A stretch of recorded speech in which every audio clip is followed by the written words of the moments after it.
পঞ্চগড়ের তাপমাত্রার খবরাখবর দর্শক এই মুহূর্তে জানবো। আমাদের সাথে যুক্ত হচ্ছেন সহকর্মী রফিকুল ইসলাম। রফিকুল ইসলাম, কিছুক্ষণ আগে দেশযোগে আপনি যুক্ত হয়েছিলেন এবং আমরা পঞ্চগড়ের অবস্থা দেখছিলাম। সেখানে কুয়াশা আচ্ছন্ন রয়েছে এবং তীব্র শীত।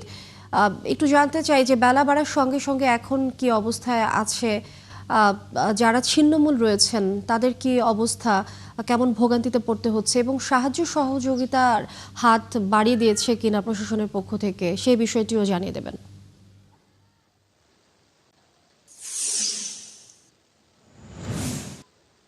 লিমিয়া, ধন্যবাদ। আমরা প্রথমে জানিয়ে রাখছি, আজকে সকাল 9টায় যে তাপমাত্রা রেকর্ড করা হয়েছে তা হলো 9 ডিগ্রি সেলসিয়াস, অর্থাৎ সকাল 6টায় কিন্তু তাপমাত্রা রেকর্ড করা হয়েছিল 9.5 ডিগ্রি সেলসিয়াস। তবে এই পঞ্চগড় জেলায় কিন্তু আজকে দিয়ে কিন্তু দ্বিতীয়বারের মতো মৃত্যু সহিত প্রভাব বয়ে চলছে।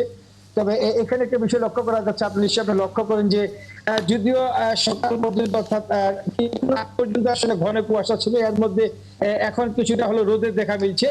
তবে রোদের দেখা মিললেও কিন্তু কুয়াশাচ্ছন্ন রোদ, অর্থাৎ কুয়াশা এবং রোদ দুটো মিলে কিন্তু মিশ্রিত রয়েছে। তবে উত্তর থেকে যে বয়ে আসা হিমেল বাতাস, এই হিমেল বাতাস কিন্তু কমেনি, অর্থাৎ এই হিমেল বাতাসের কারণে কিন্তু সাধারণত এই জেলা বিশেষ করে যে শীতার্ত মানুষ আছে তারা বেশি ভোগান্তিতে পড়ে। কারণ উত্তর থেকে অর্থাৎ হিমালয় পর্বত থেকে যে হিম বাতাসগুলো বয়ে আসে, হিম বাতাসের কারণে কিন্তু সাধারণত এই পঞ্চগড় জেলায় শীতেরটা সবসময় কিন্তু একটু বেশি অনুভূত হয়। তবে আজকে যদিও একটুখানি সূর্য দেখা মিলছে। তবে আরেকটি বিষয় জানিয়ে রাখছি যে আসলে পঞ্চগড়ের একটি দরিদ্র জনগোষ্ঠী রয়েছে প্রায় 2 লক্ষ। এই 2 লক্ষ মানুষ সাধারণত শীত আসলে চরম দুর্ভোগে পড়ে, কারণ তারা শীতের কারণে, কুয়াশার কারণে তারা ঘর থেকে বেরোতে পারে না, কাজে যেতে পারে না এবং তারা আসলে আয় রোজগার করতে পারে না। ফলে তাদের মধ্যে একটা সংসারের যে আসলে অচঞ্চলতা, সেটা কিন্তু দেখা মিলছে। এছাড়াও যে আসলে শীতের যে আসলে শীত বস্ত্র যে তাদের যে কষ্টটা, সেটা দুর্ভোগ রয়ে গেছে। তবে এ পর্যন্ত জেলা সরকারিভাবে আমরা যতটুকু জানতে পারছি প্রায় 20,000 কম্বল বিতরণ করা হয়েছে। 20,000 কম্বল বিতরণ করা আছে, তবে পর্যাপ্ত নয়। 2 লক্ষ মানুষের মাঝে কিন্তু প্রায় 20,000 কম্বল। এছাড়াও যে আসলে স্বেচ্ছাসেবী সংগঠন আছে, রাজনৈতিক সংগঠন আছে, তারাও কিন্তু সাধারণত কিন্তু শীত বস্ত্র কিন্তু তারা কিন্তু বিতরণ কিন্তু কিছু কিছু শুরু করেছে। তবে এখনো পর্যাপ্ত পরিমাণ কিন্তু সেই বিতরণটা শুরু হয়নি।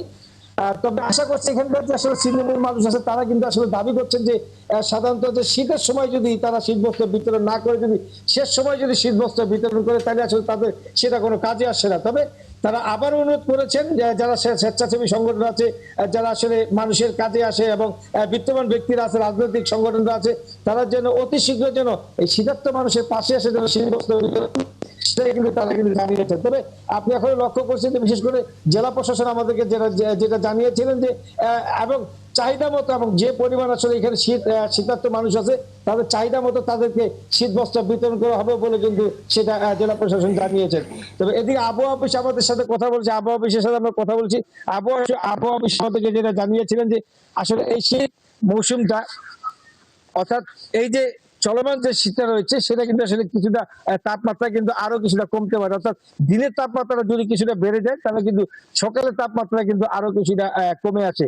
আর এদিকে আরেকটা বিষয় জানিয়ে রাখছি, কৃষি ক্ষেত্রে আসলে যে কয়েকদিন থেকে কিন্তু আসলে রোদ ছিল না, সূর্যের দেখা মেলেনি, ফলে যে এখানকার যে আপনার বীজতলা আছে, বিশেষ করে আলু ক্ষেত আছে, সেটা কিন্তু কিছুটা কিন্তু ক্ষতির সম্মুখীন হচ্ছিলেন।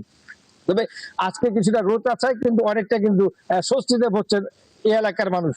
হ্যাঁ, তবে এখানকার যে আসলে শীতের যে অবস্থাটা, সেটা আপনি নিশ্চয়ই লক্ষ্য করছেন যে কয়েকদিন কুয়াশার পরে আজকে কিছুটা হলো কুয়াশাচ্ছন্ন রোদের দেখা মিলছে। আমার কাছে সর্বশেষ পঞ্চগড় জেলা ছিল এই শীতের খবর। রফিকুল ইসলাম, অনেক ধন্যবাদ যুক্ত হবার জন্য। দর্শক, পঞ্চগড়ে তাপমাত্রার খবর জানাচ্ছিলেন সহকর্মী রফিকুল ইসলাম।